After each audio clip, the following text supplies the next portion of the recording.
তাই চলে এসেছে প্যান্ডেলের ভিতরে। একটু উল্টোপাল্টা হয়ে গেছে, তাই আমাদের পুজো কমিটি যারা আছে তাদেরকে বলবো নতুন করে আবার সাজানো আগামী বছর যেন আরো হয়।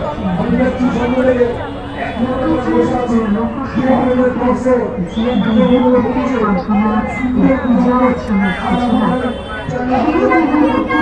বিবর্তিত হতে সমকালে নাচ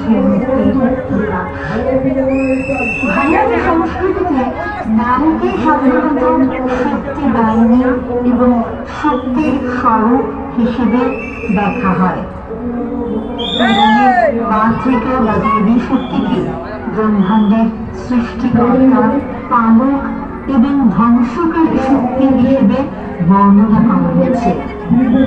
সুতরাং জীব জগতের ধারণকারী ধরিত্রী মা এবং সৃষ্টির রক্ষাকর্ত্রী মা আসলে সমস্ত প্রাণী জগতের চালিকা শক্তি। মহাকাব্য থেকে ইতিহাসের পাতায় পাতায়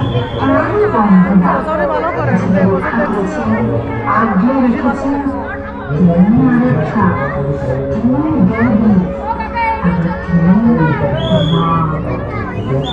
কখনো তিনি দুর্গা, কখনো সীতা, কুন্তি, দ্রৌপদী, মহারানী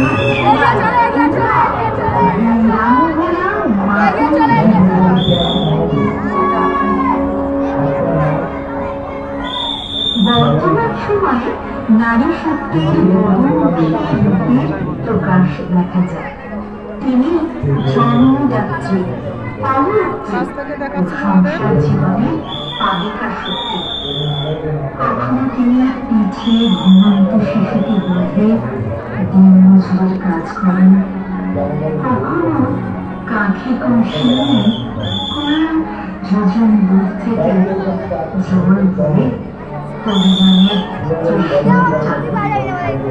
কখনো বা বন জঙ্গলের আনাজ কানাজ খুঁজে জ্বালানি কাঠ সংগ্রহ করে উপার্জনের প্রয়াস করে। আমার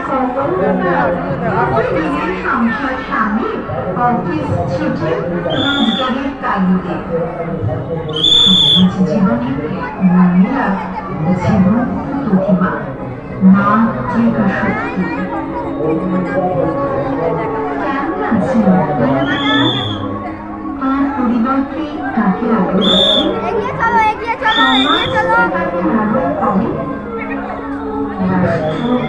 থাকতে দেবে না, বাইরে যেতে বলছে।